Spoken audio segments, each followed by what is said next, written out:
Now to a Queen 6 special report. Oregon is facing a severe mental health crisis with some of the highest rates of mental illness and substance abuse in the nation. Now lawmakers face tough decisions this legislative session as advocates are pushing for changes in involuntary commitment standards.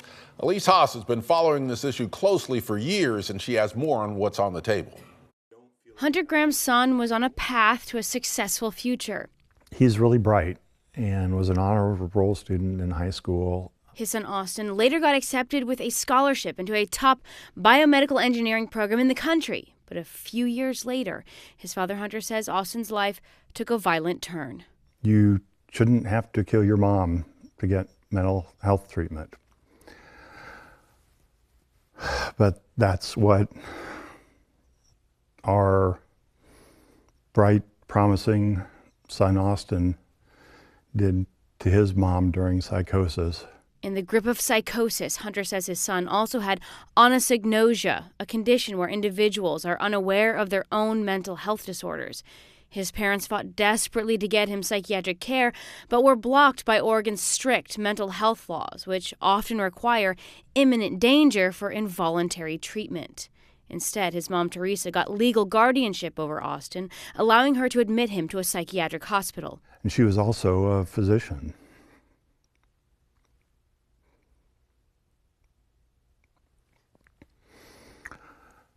So she knew what she was talking about.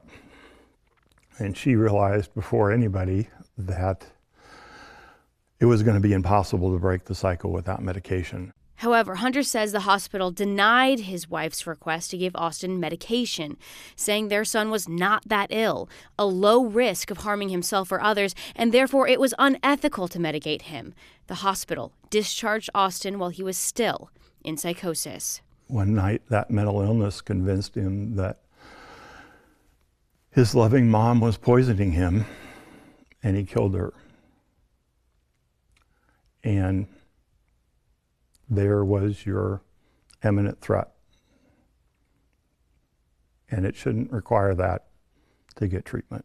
Austin was found guilty, except for insanity. He's now involuntarily committed for life at the Oregon State Hospital. Austin is not alone. The most recent data shows 96% of people at the state hospital are committed for a criminal charge. 40% of them are committed because they're guilty, except for insanity. Hunter says his wife, Teresa, finally got her son the care he needed. We just didn't know that it was going to cost her life. At the time of Teresa's death, Jerry Clark was part of Oregon's Commitment to Change work group, focused on improving the state's civil commitment process.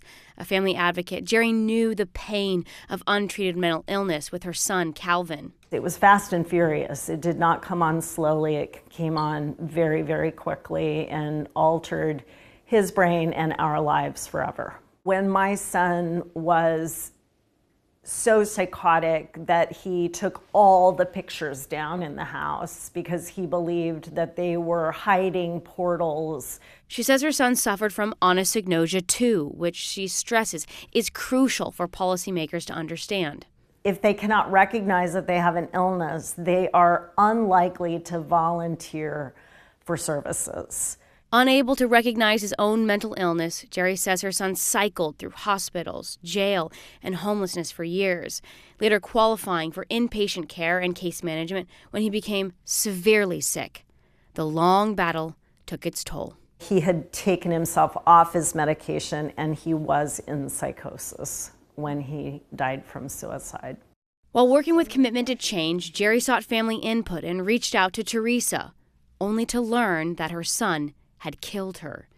She invited Hunter to share his family situation with the work group, but she says his story of loss didn't influence the discussion. What was frustrating about the CTC was realizing that some constituent representatives on the group were there to make it harder to hospitalize someone who is extremely unwell, instead of making it more accessible. She's referring to the nonprofit Disability Rights Oregon. Everybody has a right to live in the least restrictive environment possible.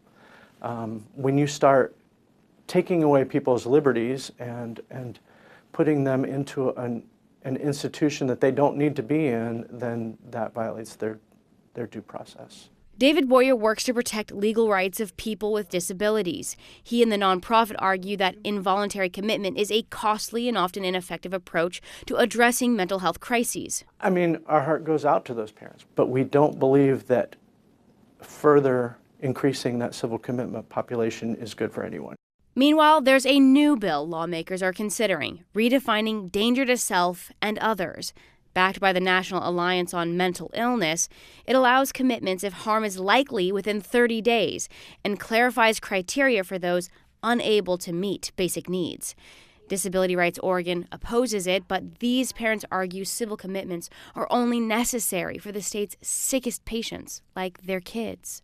The pendulum has swung too far, and people who are dangerously unwell are left to their own devices, and people are dying because of this lack of appropriate care. Imminent harm leads to tragedy. I don't think you can treat imminent danger. I think you need to treat psychosis. What can we do to prevent tragedies like this from happening in our community? Well, again, that's a terrible, terrible situation. People with mental illness, I mean, this case aside, are typically not as dangerous as the general population. So I think this case, while dramatic and just tragic, also is so rare that it's difficult to change a whole system based on small numbers of cases. Now, memories are all these parents have to cling to. Yet, the one thing that keeps them moving forward. Nobody should have to feel this pain.